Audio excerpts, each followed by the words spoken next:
Welcome to the Rugby League Outsiders Championship Show. My name's Karl. And my name's Mark, and on this show we're going to be reviewing all 13 teams in the championship season. But it doesn't end there because we're going to look forward to the playoffs, which is going to be starting this Friday. Let's get into it.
Thank you for joining us for this Championship Rugby League show. Now, this show is sponsored by Pavida Teamwear, which is available at yourclubstash.co.uk. So if you want to get your team kitted up in some top gear like we're wearing today, as Mark's showing you there, get to yourclubstash.co.uk.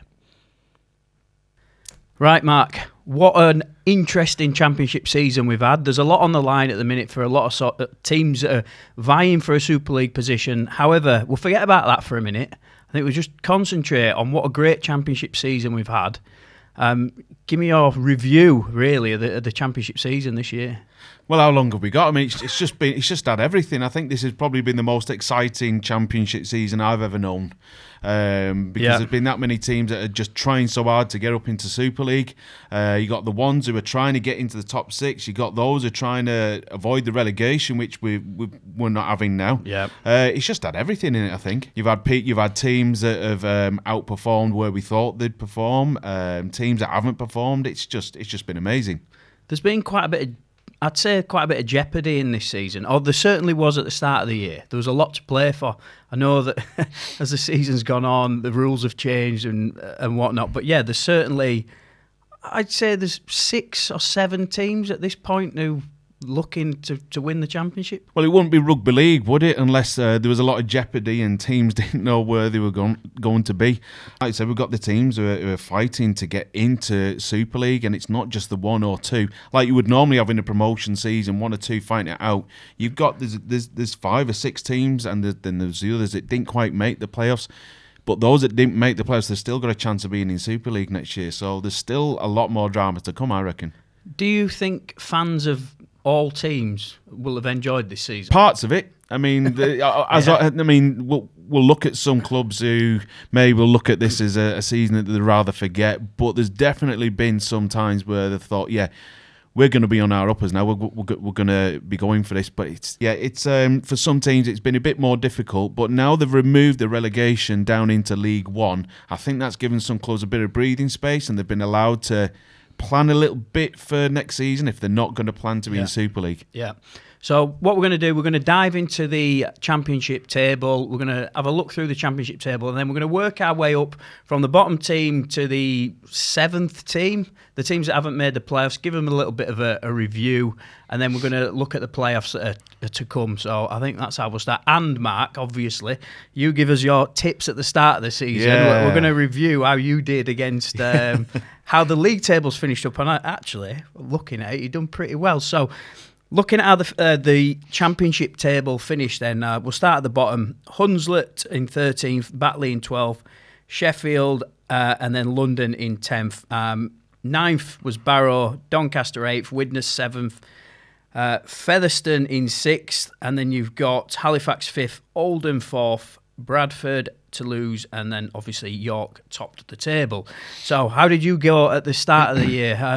Let's look. Should we look at the bottom teams? So looking at my predictions from earlier on in the season, I thought London would finish bottom because we just didn't know what sort of a squad they would be able to cobble together. Yeah. And I think what they have done this season, they've cobbled a squad, but they've actually done really well.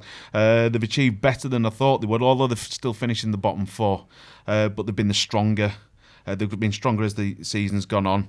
Hunslet, yeah, I thought they'd be down in the bottom two, and they've ended up in the bottom place. I don't think anyone's surprised. But that doesn't mean that they've not had. That doesn't mean they've had a really bad season. They've had some highlights there. Yeah. I thought Barrow would finish in the bottom four, but they surprised. I mean, they've now finished 9th. Yeah, Barrow finished 9th. They've, I think, excelled this year in the championship. They had a real good start to the season. I mean, they were in the top 2 with Halifax for a decent amount of the start of the season. I mean, they finished 9th. They finished out of the playoffs. But not by much. I mean, it's only the last, I'd say the last few games of the season that they've faltered a bit. But I reckon where they are now, that's probably, I think they'd be quite happy with that, to be honest. And then you had Halifax finishing 10th. Yeah. You got that miles wrong because they excelled, didn't they, at the start of the season? Well, at the start of the season, I mean, we kept asking each other, when are Halifax going to fall down? Because they had a very, very small squad. And I always said that when their squad starts to develop injuries, then they're going to drop down. But they didn't. They just kept churning out the same squad each week. And they had a bit of a rough patch in the middle of the season. But the last few weeks of the season, they started to pull that round again. Yeah, and then the middle 5 teams, then you had Widnes 5th, Toulouse 6th, Sheffield 7th, Batley 8th, and Doncaster 9th. Yeah. You got two out of the 5 right on those ones. Well, I mean, the top 4, I think, pretty much looks after itself. The rest in the middle, they were all the ones that they didn't have the funds to get into the top 4, but you just knew that they had some quality about them. I don't think anyone really would have predicted Sheffield would have been in the bottom 4. Maybe some of the fans would, but I thought, I mean, we mentioned on previous podcasts that it's the Mark Aston effect. He was the Mr. Sheffield Eagles. Yeah. They had to get that right. I mean, they haven't got it right. I mean, and Craig Lingard's done his best, and then they've just dropped and dropped and dropped.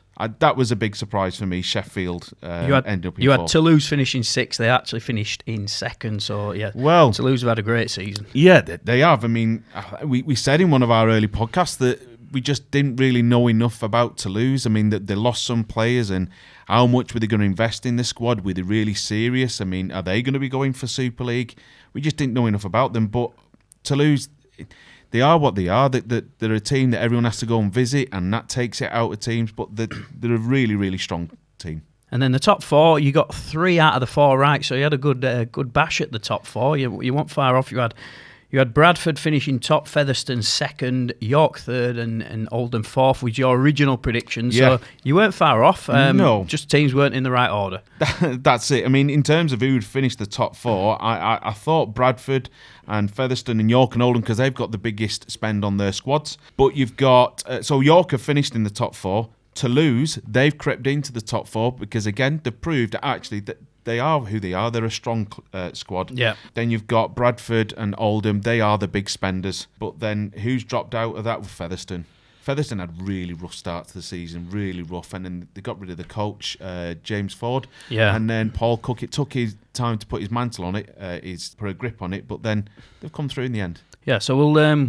That's a little bit of a broad brush on the championship table, and that was me trying to say I knew what I was talking about, but with the way season's gone, it's been up and down.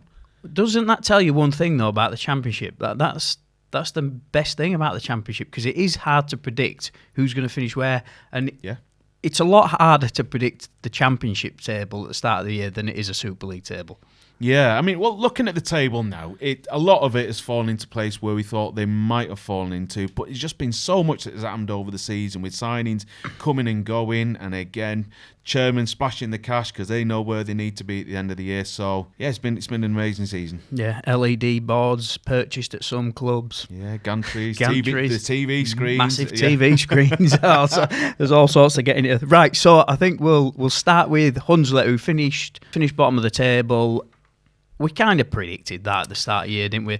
That they made it into the championship literally on pretty much the last day of of the League One season, so they didn't have a lot of time to prepare. However, they have picked up a few scalps along the way this year. I couldn't see where they'd pick up the scalps at the start of the year, to be honest. I mean, they had a pretty rough start. I mean, they were holding their own for the first 40 minutes against, I think it was Bradford earlier on in the season, but they have struggled. But every now and again, they've pulled a result out of the bag, or they've gone toe-to-toe with some of the teams up until half-time and then dropped off, as I suspected they would. One thing that I think they found difficult to deal with, mid-season, they had a few internal politics. The coach, Dean Muir, was sacked. Lachlan Hannigan, the star scrummer from Australia, he left. He fell out with them or something along the lines. Well, he refused to play for him. I think it was mooted at the time that he wanted to move to another club. I've not seen him at any other club so far, so that's a real shame. They did sign, though, I'd say one of the best buys of the Championship season, Lee Gaskell, and he played bloody brilliantly when he turned up there. I think Lee Gaskell, I think he would just fit into any Championship team, even in the top 4, and he would do a job. If there was a standout player for me, it's Lee Gaskell, because he's got a fantastic kicking game.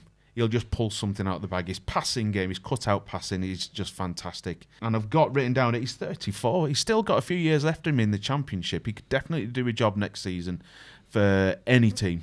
Bit of a Paul Sykes, you reckon? Well, how old is he now? He's about 50.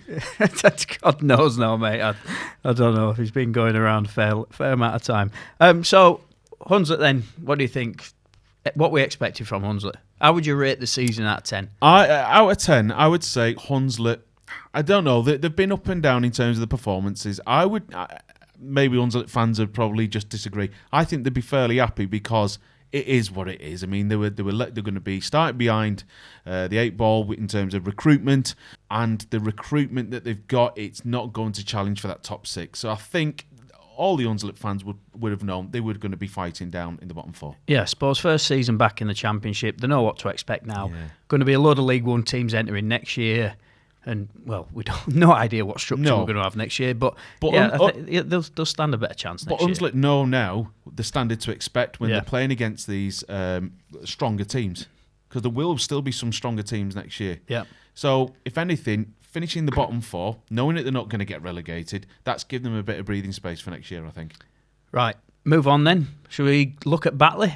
Batley. Everyone's favourite second team, I think, even in Super League. Best food in Championship, I hear. Oh, yeah, I didn't sample it this season. I think you already had a cup of tea from there. I was trying to lose a bit of weight at the time. Shepherd's pie and the lasagna, I've heard, are a top draw. Or the pie and peas when the RFL are in town. Oh, I forgot about that. Yeah. But the old statement, that was probably what Batley's been most famous for this year, that statement. Definitely. Anyway, let's get on to how have they performed on the field this year? I think it's a shame for Batley because they're always the club who I think they've outperformed their budget over many years. I mean, it was only a few years ago they were in the grand final against Leigh. But this season they found it difficult. They had they had a big injury list at the start of the season, which didn't help. They beat Widnes, I think they drew. They drew over at Oldham or York, or anyway. So then they beat Widnes against the odds, but then they had a load of injuries, and that affected them. Mark Moxon, the coach, unfortunately, decided to step down. He didn't get sacked. He just decided it just wasn't for him at the moment. Yeah, and that's what Batley do really well. They look after the coaches. They look after everyone. They've got that real community feel about the club. But that didn't help. And then John Keir came along. John Keir's back at the reins, isn't he? Mr. Rugby League. Mr. Rugby League. He left his clubs on the course and left his missus at home and get out of the house and couldn't quite turn it round. But he's done the job. He's got some fixtures for them. Yeah, and James Ford going there next year. That's got to be a good thing, hasn't it? It's got to be a good thing. However, I think with a lot of the Championship clubs, the budgets are going to drop. I don't know what budget he's got for next year. I mean, they've got some players retired at the end of this year. They've got James Brown, who's 37, Elliot Keir, 36. He's been around a few clubs. I'm a big fan of Elliot Keir. He's a great player. I mean, just works hard, doesn't he? He's 36. Think about Paul Sykes. He could keep going a few more years, but I suppose it comes to everyone, doesn't it, where they can't get out of bed in the morning. But so I think that's 2 big losses for them for next year. I think he's a fireman, you know. Elliot Keir. Yeah, I think he is. That's his side job, yeah. He is. Or main job, main job, yeah. And I think when you're in that sort of a profession, you can't go having injuries, can you? No.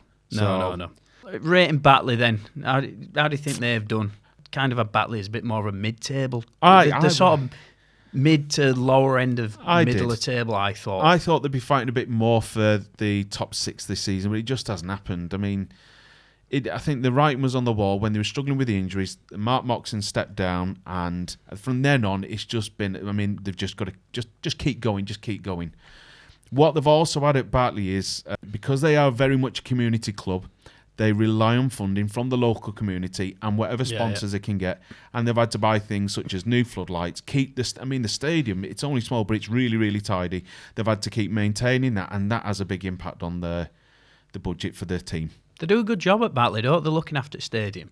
They do. I mean, I know it's not massive, is it? I know it's on a mountain. Yeah. It's on a right hill, but... Yeah. I can't confess to being there this year, but it always looks, whenever I see it on TV, it always looks tidy. It's tidy, it's clean, and it's functional, and they do make, they don't make loads of money from the function suites, but I mean they have outdoor concerts on behind the stand every Saturday in the summer. They do generate the money, but it is a really nice stadium. If you go and visit a championship club, go and visit Batley because it's just nice. Right.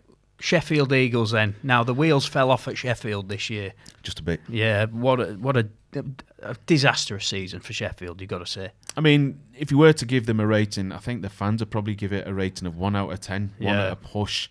Yeah, we've mentioned it before, they've always been a Mark Aston club. Right, Mr. Sheffield Eagles himself. He stepped down mid-season from his role that they created for him. A bit of disagreement with the board. His son, Corey Aston, he put on social media a few weeks ago how disappointed he was with the treatment of his dad. Fan protests during the season with fans on the hill refusing to pay. It's been a nightmare for them. It's been a lot not about what's really been going on the rugby field. Although they haven't done great on the rugby field, it's just off-field problems have just ruined the club's season this year, right? Really, off-field spilled onto the field itself. I mean, Lingard, I still rate him quite highly because of what he did at Batley and what he tried to do at Cass. Yeah. But he was on hiding to nothing. I think for next season, it just needs to be a sweep of everything. Let's rebuild from the ground up. There's an ideal opportunity because they're not getting relegated. They're still going to be in the Championship, however that looks. So let's just build from there. I think that's what they've got to do. I think they've got to put Mark Aston. He's done an amazing job at Sheffield. Put that behind them and move on. Yeah. One last player to mention. We can't talk about Sheffield without giving an honorary mention to Chris Wellham. What servant to rugby league he's been. He's been quality, hasn't he? Chris Wellham. He's one of those players that he's never been the star at the club, but he's been a really, really good centre. He did the job at OKR. He's been to Bulls. He's been to Featherstone. He's been to Salford. And then he's ended up at Sheffield. He's a grafter, isn't he? He's a grafter, but he can still find his way to try line as well, and he's got a solid defensive game. Yeah, he's no Toby King. He's no like Jay Field who's just going to break the line all day, but he will break the line when you least expect it, and he's a hard worker. Yeah, really is a hard worker. He's one of those players who he manages to break the line running into people rather than running into the gaps. I've always noticed. Yeah, got a decent shoulder on him, and life there. I had to give him a mention. His family are grafters. I mean, his younger brother plays at. It wasn't anymore. It was at Midlands. He moved on, didn't he? Can't remember where he went. He went to Hunslet and he's grafted there. So yeah, the Wellham family made it tough stuff. Yeah, granite. So Sheffield Eagles then, if we're going to rate Sheffield Eagles, it's underperformed, isn't it? 2 out of 10? Yeah. 1 out of 10? 1 out of 10, I'm thinking. Harsh, that mark. Well, I'm just thinking how the fans must be feeling. So yeah, I know. Yeah. I think they expected more. Right, so we move on to, big name here, London Broncos. Darren Lockyer's London Broncos. Now, we spoke about London at the start of the season. I mean, I think difficult circumstances the year before, coming out of the Super League, never really stood a chance. I remember speaking to Mike Eccles at the start of the season. He had 3 players at the team, and he was on the phone in between talking to me to Wigan to try and get in a load of loanees. And I think he's done commendable with that side this year. And more. At the start of the season, I was struggling to get. I mean, I got all the squad lists together for one of our podcasts, and I couldn't find one for London. When they took the field for the game against Goole in the Challenge Cup, they had a load of try lists. Yeah. And I thought, what's going to happen here? I mean, there was rumours at the time that Gary Etherington was taking over, and he did in the end, didn't he? Yeah. But then but they're still going to get the funding. But all through the season, a bit like Salford, but not as bad as that. They just didn't know what players were going to land for them at the weekend. And Mike Eccles, he's done an outstanding job. Outstanding to get them to perform the way they have. Well, where have they finished in the table? Let's have a look. They've finished 10th, right? If you look back at a load of London's results this year, I think if you looked at a championship table based on first half performances, London would probably be just outside the playoffs, I reckon, because there've been so many games this year where London have been leading at half time and they just haven't quite had the depth to get it over the line for the full 80 minutes. There's been loads of games like that this year. I think it was the first game of the season they played at Odsal, and they really did shot Bradford. Yeah, that was... And I thought Bradford will run away with it. I think this was something like 20 points to 10 they won in the end. And that was right at the end of the game. Yeah. And I think the following week they played Featherstone, and that resulted in James Ford getting the sack from Featherstone. So that's what people were thinking about London at the start of the season. How dare they beat us? And then they had a bit of a lull, but then they picked up results as the season's gone on. I mean, they beat my team Widnes at the weekend, and they thoroughly deserved it. They were playing like... I think they were playing like they were trying to earn a contract. It's almost like Darren Lockyer said, right, you got this game. If you want a contract with us next year, Super League or Championship, this is your one game. They played out the skin, but I think they played for Mike Eccles. Yeah, thoroughly agree. And on our other show this week on the Set 6, we discussed Mike Eccles. Now, I want to get your opinion here, because I've got quite a strong opinion on this. Mike Eccles been moved sideways, or I don't know how you'd put it. He's not going to be head coach next year. That was one of the first things Lockyer said when he came in the press conference. Said, "Yeah, Jason Demetriou's coming in, and we're bringing in all these players X, Y, and Z." And I just thought it was a little bit disrespectful. I might be the only person thinking that, because I know a lot of London. There's been quite a lot of London fans who've sort of said, "Well, I'm sure Mike is going to be happy to go upstairs and be a director of rugby or whatever." But I think the guy's earned a chance of being head coach of a team where he's actually got some money to spend because of what he's done over the past few years. I've tried to look at this in terms of a bit of devil's advocate.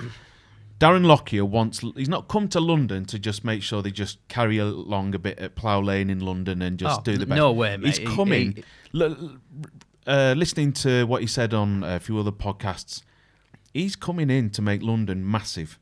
He's not happy with London being in a 10,000 capacity stadium. He wants 10,000 season ticket holders so they can go into somewhere bigger. To do that, they're going to have to attract the best talent from Australia or the best fringe talent from the local comps. He wants a massive coach to come in because he wants everyone, all the Antipodeans from London, to come and converge on the club. Yeah. So they need that massiveness, if want of a better term. Massiveness, yeah. But it's got to be massive, right, for it to succeed. They probably came along and thought, Mike Eccles, what's he done? He might have cobbled together a team at the start of the season. And so I thought that was a bit disrespectful, but I understand why they've done it.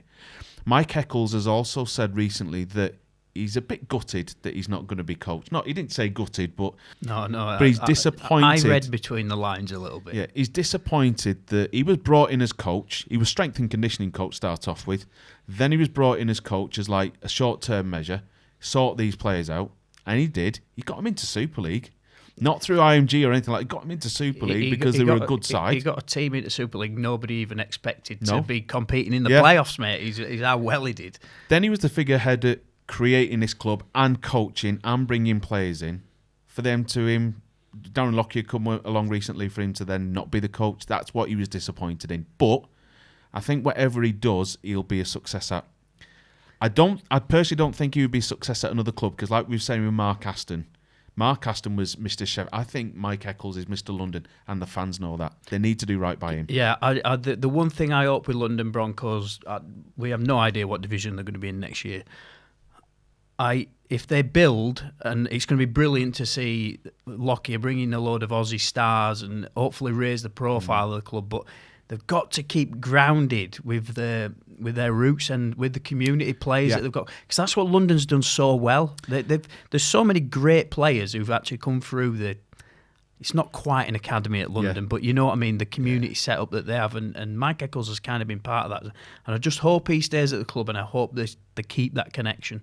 And I think that is the key to it all. London, they disbanded their academy a number of years ago. They've kept some sort of youth going, I think, through colleges and whatever. And I think that's where Mike Eccles will come in, and he will graft away, and he will get that youth set up back up and running. I'm quite confident of that. Right, let's move on then. We've spent enough time on London, but there's a lot to talk about with London. Oh, definitely. Barrow Raiders. Excelled, really? Great start to the season. I predicted they would be in the bottom 4 this season. They've ended up just above the bottom 4. But early on in the season, them and Halifax, where they were the top 2 sides, and it was like, are they going to stay up there? And they were staying up there, but then Barrow, as I thought, once they get the injuries, that's when they're going to find it difficult, because there's not so many local players to call upon for dual reg and for loan. So I think they're round about where I thought they'd be, but mid-season, I thought they were going to prove me dead wrong. Yeah, they were causing some big upsets, weren't they? At Barrow were at the start of the season. They were. I mean, I think they were beating the top sides, the teams we expected them to finish the top 4. They're beating Bradford twice. They beat them twice. Bradford can't get near Barrow for some reason.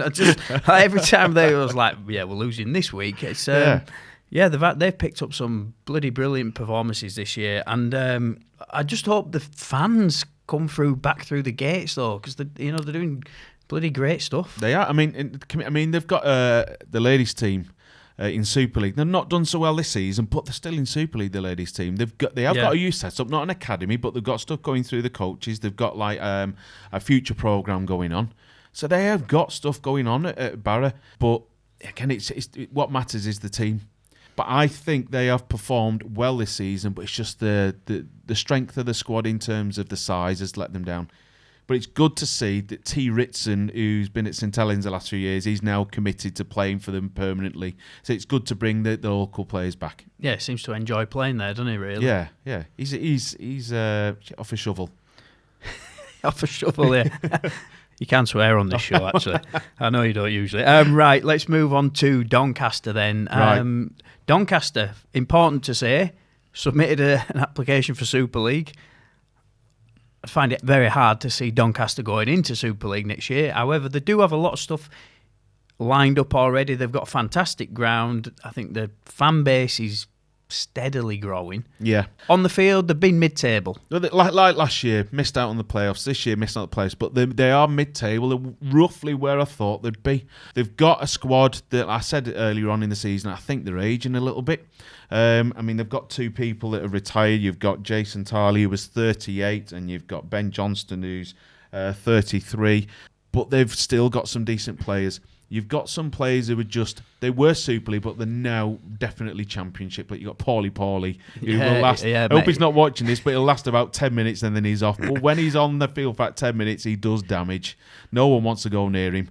But their fans would be disappointed because they've been really inconsistent. I don't know why that is, but maybe it's injuries. I'm not sure.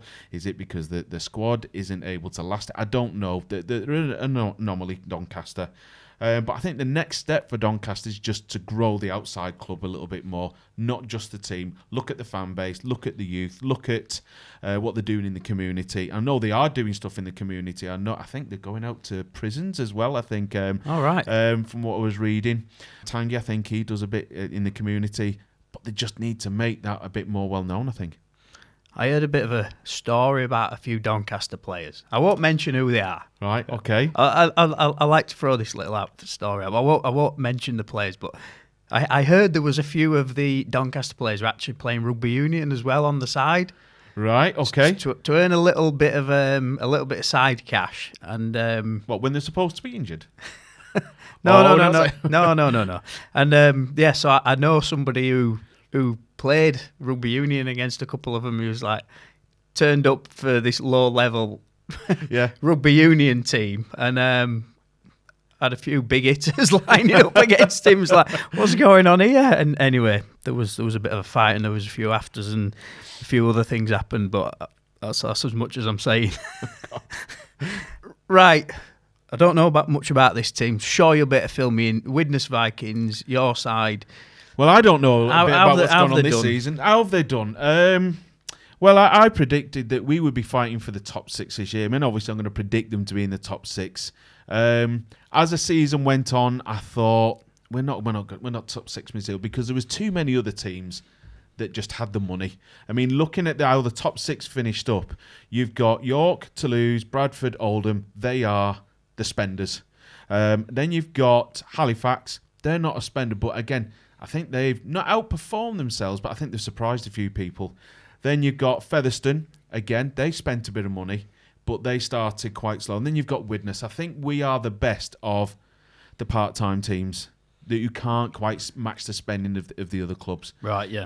But Widnes fans, we don't accept that. You could tell us that we had the smallest budget in the competition. We don't accept that. And I think that's a good thing, but there needs to be an element of realism. And I think, like I said, realistically, that's round about where we should be. I mean, it was up until the penultimate game of the season when we played Halifax. We had to win that one and then win the last game, and then we were in the top 6. We could have been the top 5. That is how close it was to get into the top 6. Yeah, I think the mixed season for Widnes. Now, they're not done too bad, but I think I probably agree with you. I think when we looked at Widnes at the start of the season, I think they've kind of finished where we expected, really. The clubs where I've commented where injuries have hit them, what they have to do is they have to dip into the loan market, they have to dip into dual reg, and then they'll announce that we've got them for 2 weeks, and then they don't even turn up on the match day because they've been called by the parent club. When you start relying on dual reg and loan, you can't expect to be challenging for the top 4. And unfortunately, Widnes, that's what we've had to do this season. We've had to go into dual reg. Hopefully next season we'll have a bigger squad because we've realised the mistakes, but we just don't know what league we'll be in next year. So we don't know what budget we'll have. It's just up in the air. But they did push Warrington all the way in the Challenge Cup. Yeah. I mean, God, throw that in there. And when I look at the season Warrington have had, I'm actually thinking, how did we not beat them? No, the thing was, though, the wheels hadn't fallen off at Warrington at that point. No. Warrington was still decent at that point in the They season. were. So, 7,000 fans, I think you've put down here in your notes. Oh, yeah. I mean, big occasion, wasn't it? It was a derby. It was a one-off. Warrington brought a few thousand as well. But it just shows that if we're back in Super League and the big times came back again, we have got the capacity to bring the crowds back in again. So, Super League applications gone in.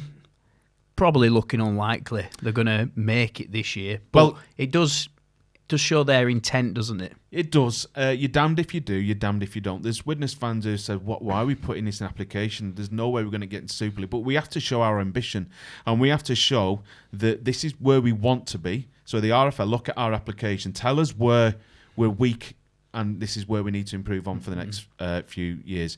But if we were to get into Super League, I am hearing that there is external funding coming in.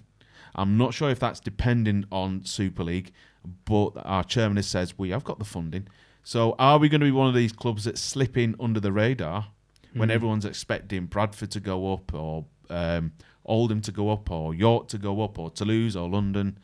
What was Widnes's IMG rating last? I can't remember what Widnes. How did they do? You know what? I know there was. It was. I think it was bad. I think we were. Was it?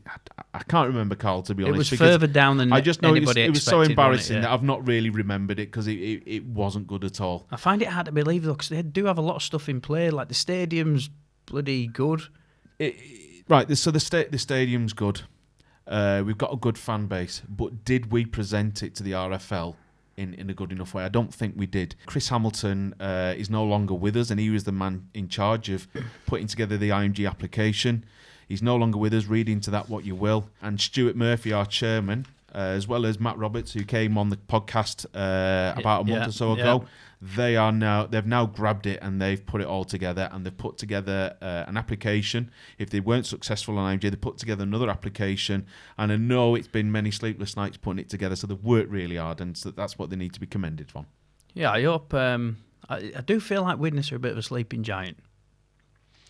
Right. Well, the crowds had come back, wouldn't they?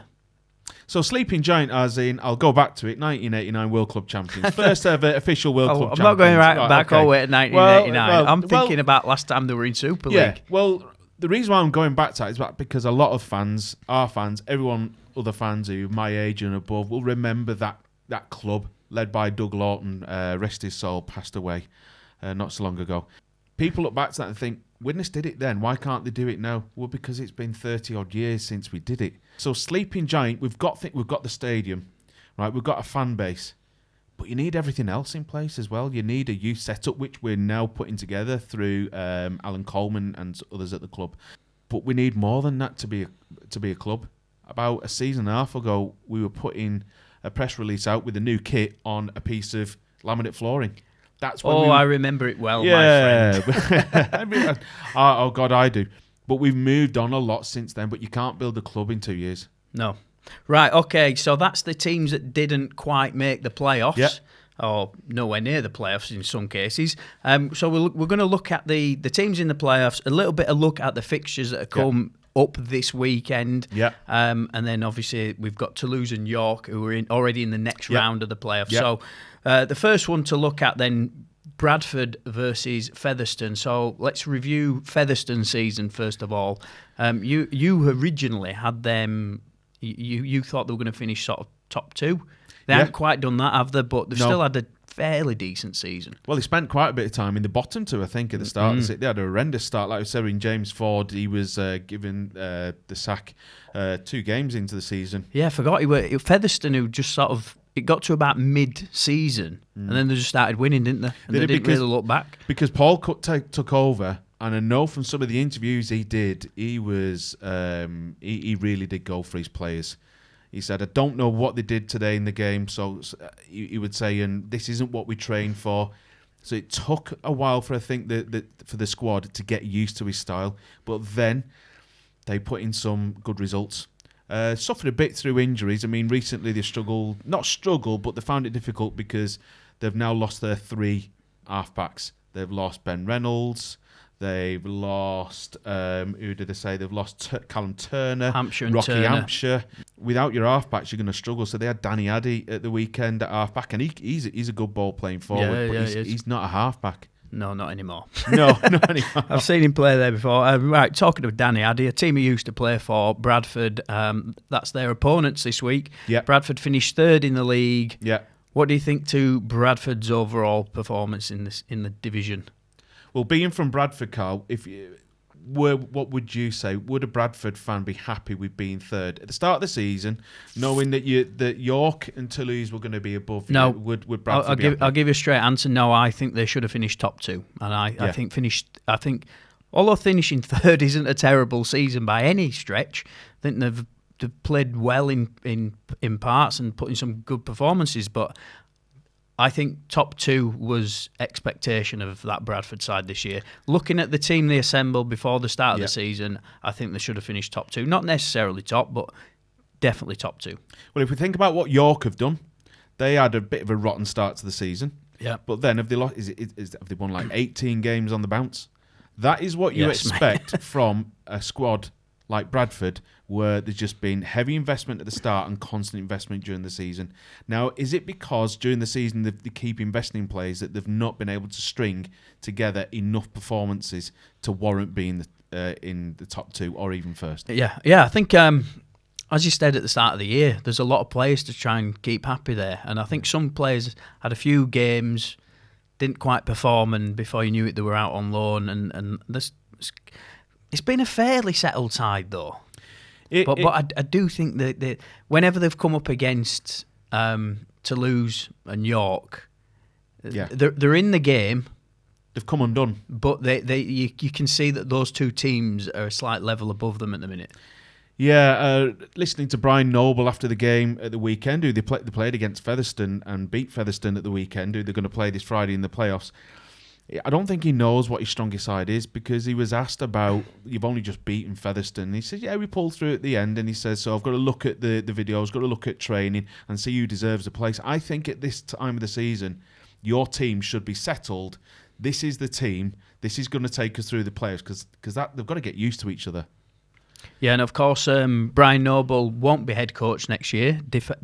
No idea what division Bradford are going to be in as well. So, I mean, they've submitted an application for Super League, like a number of other teams. But yeah, it's interesting that he's not going to be at the Bulls next year. if they end up back in Super League. Well, he won't be the coach next year, but he will still be working behind the scenes, maybe as director of rugby. I'm not quite sure yet. So clearly he doesn't want the job. Has it just been too much? Has there just been too much going on that he's not been able to get a grip off at Bradford? It's not been a miserable season at all for him, has it? Oh, no, I think the fans would have expected a bit more consistency.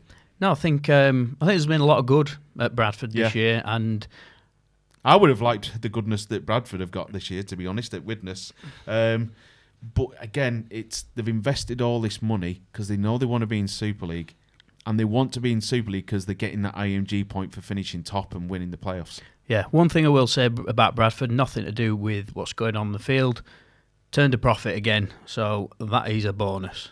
That ticks another IMG box, but that's what they want clubs to be sustainable. Yeah, even if they've got investment from the owners, that's what they want as well. They just want clubs to just be a business. If you look at the losses some of the Super League clubs are making this year, I think for any team, any club to be making a bit of a profit is massive, to be honest. Saints recently, and then Wigan, I think this week, they've reported they've lost millions in the last year. Leeds as well, millions. So, yeah.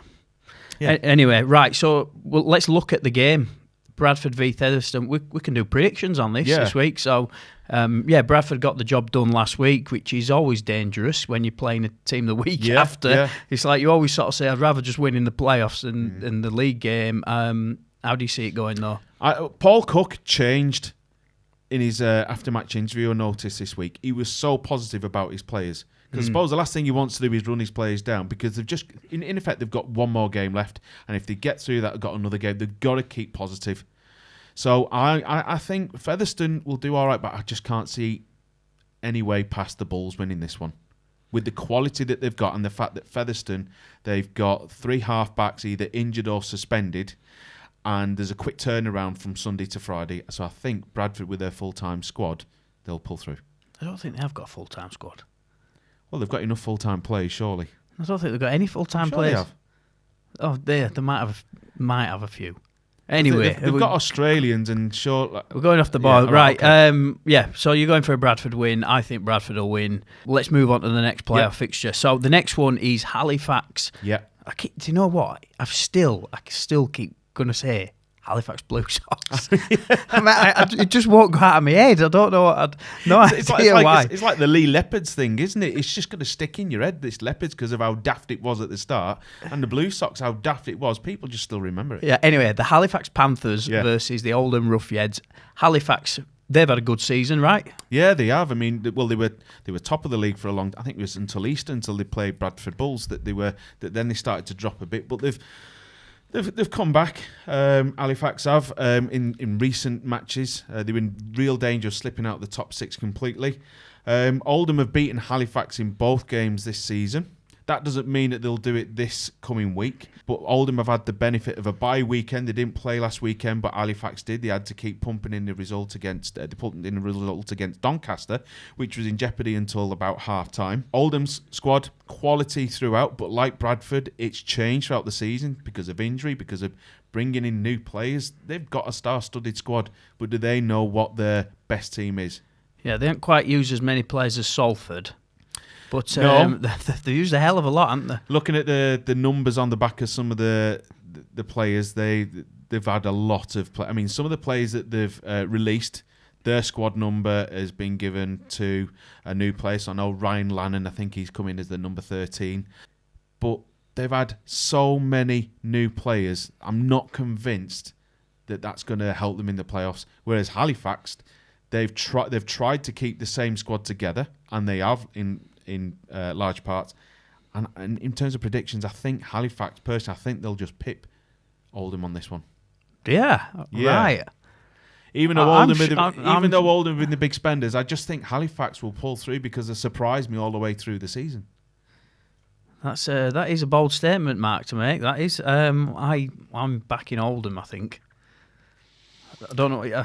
I thought they've got too much quality to slip up against Fax. Okay. But I know. Let's think about Super League. Yeah.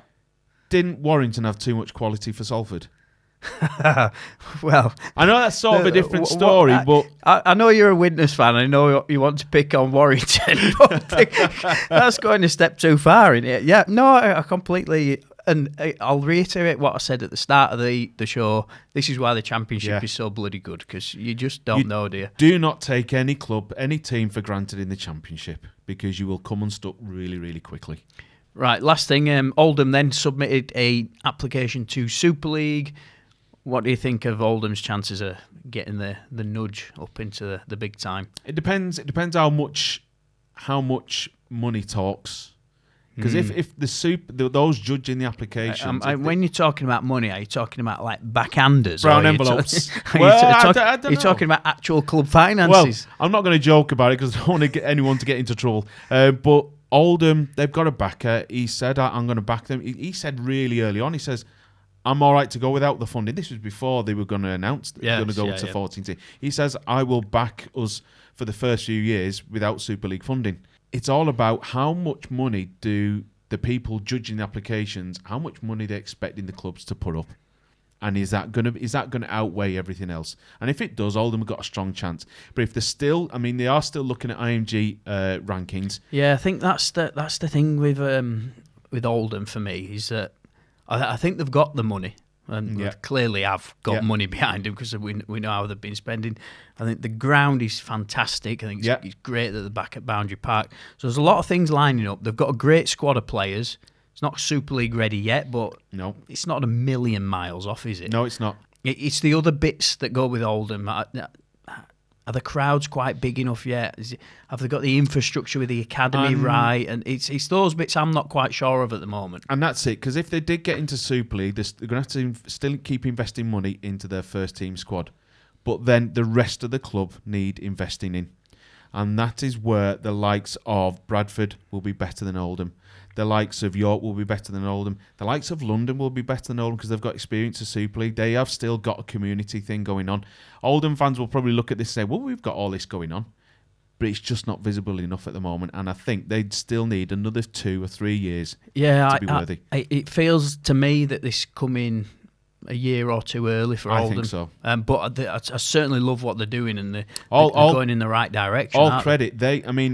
Before Mike Ford took over, and I think it was Bill Quinn that took over, before that, they were literally a team, a set of shirts, playing out of a stadium in Limehurst Village in Oldham if they were in the bottom. Yeah, well, they barely existed. What those guys have done at Oldham is commendable, and it's terrific, and I hope they keep building. And I hope the town of Oldham get back to supporting them like they did in the 80s and 90s. Yeah. Right, so that's the playoffs. And so obviously Oldham 4th, the Halifax 5th. You've gone for Halifax. I'm going to go for Oldham. So 2 teams that are not playing this week are the 2 that finished the top of the table. So we've got Toulouse and York. Let's talk about Toulouse first. Another quality season for Toulouse. Another team that there's a lot of controversy here when we talk about Toulouse and Super League application and all the rest of it. Yeah. But yeah, they've been quality again this year, aren't they? Well, people keep talking about, York will go up under IMG, then it's Bradford, and then it's either Oldham or London. It's probably going to be London.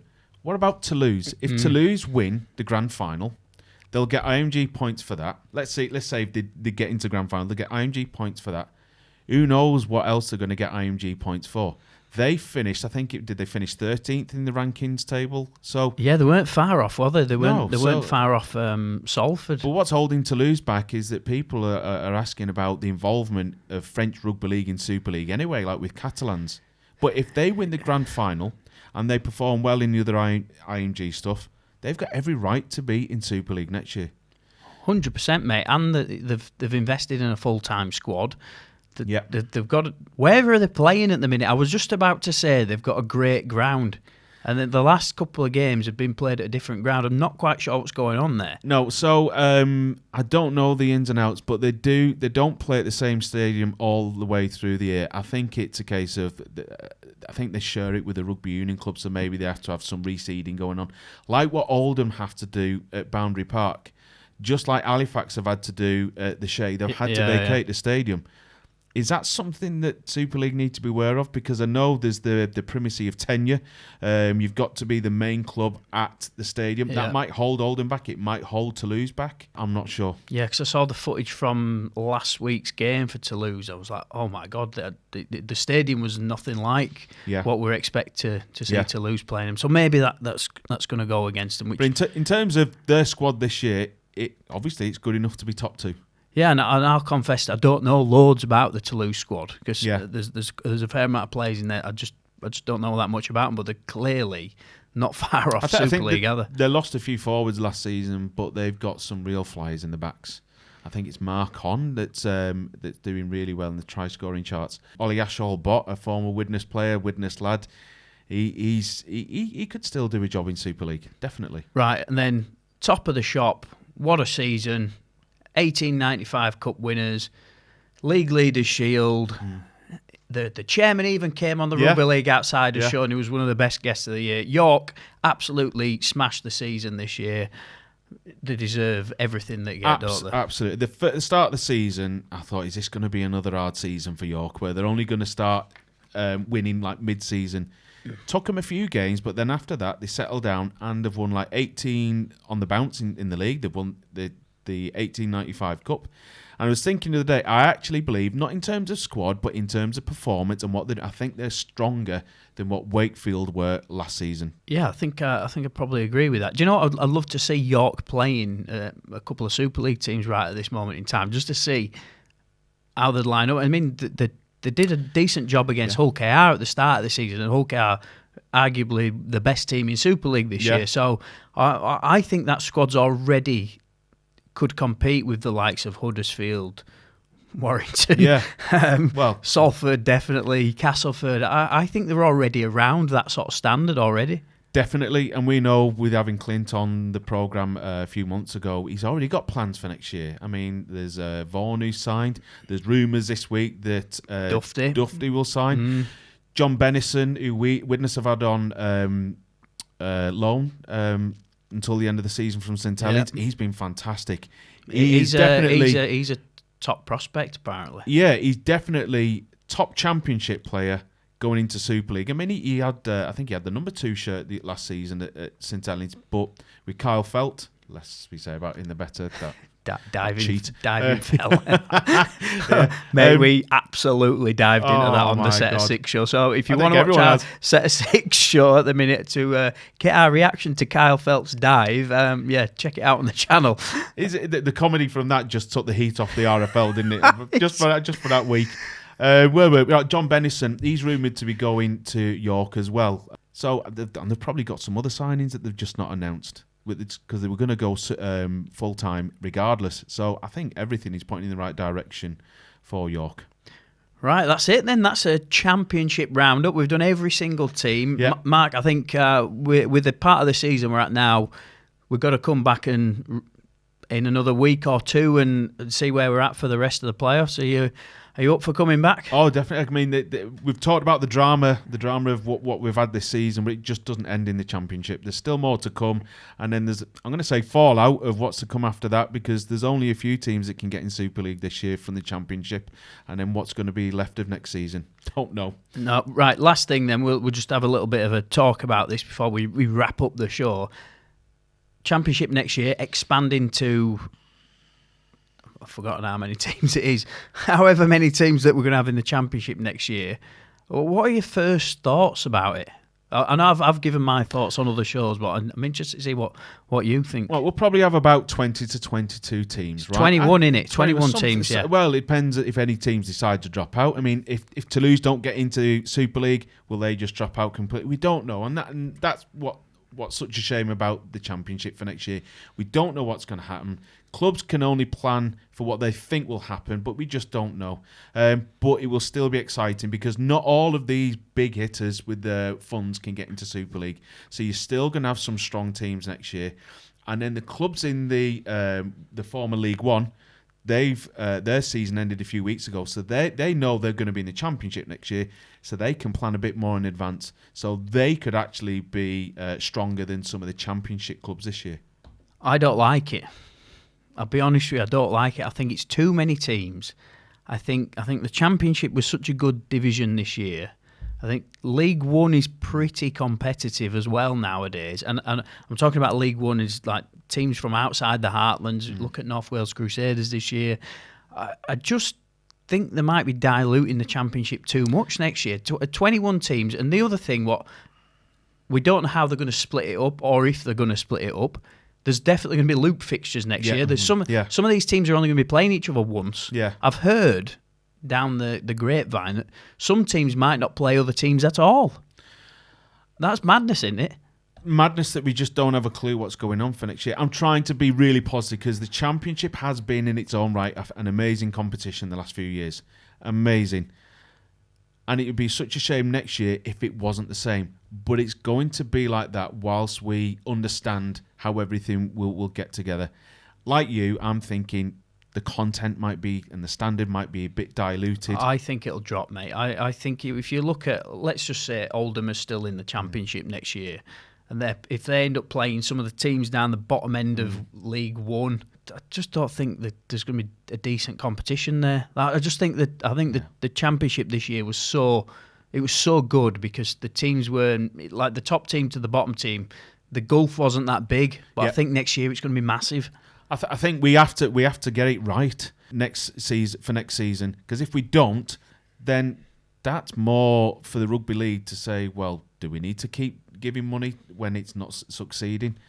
And again, this season has been fantastic. It's strong, and next season it won't be strong. But I think we just have to understand it's not going to be as strong as this season. No, but we've just got to keep building. At least one positive is for certainly League One clubs who may be financially struggling. If they're playing against some of these bigger clubs in the Championship, at least they're going to get more money through the door. That's going to help them financially. Just think the quality on the field is going to suffer a little bit. I think you're right, but there's some clubs down in the League One that are planning for a big season next year. Like Crusaders, they won it. They're planning for a big season. Workington had a good season. Yeah. They're planning for a big season. North Wales Crusaders didn't just win it. They pretty much walked that league this year. Right from the start of the season, they've been top end of the table all year. They've built a pretty steady squad. I think Crusaders will compete next year. Yeah, I think they will. I mean, they've signed Declan Patton this week from Widnes. Been there, done that in the Championship. But again, I'm just trying to stay positive because we've got to have growth in Rugby League. Think about the Midlands Hurricanes. They're going to love the likes of Widnes coming down. Widnes will bring a big following because never been to Birmingham before, never been to the Alexander Stadium before. And they just hope that galvanises the public in and around the Alexander Stadium to come and have a look at what's going on. I think we've got to grasp this as an opportunity, understanding that it's not going to be as strong. But again, Girl Vikings, they're going to lap it up. They're going to love Dewsbury, Batley, going to them, possibly beating Batley, and think, but that's another scalp that we've got. I think that's just the way it's got to go. Another club building a new ground as well. Yeah. Nice. Yeah, it's going to be tidy. Right, so that is the end of our Championship review show, I suppose we'll call it. We will be back in a couple of weeks' time when we're going to look at the rest of the playoffs, maybe before the grand final, and we'll get stuck into that and see who's going to come out on top in the Championship. Mark, thank you for joining me, as always. We couldn't do this show without you, with all your notes and everything else. Thank you very much for coming on. The third Rugby League outsider, I'm going to say. Yeah, well, outsider, yeah.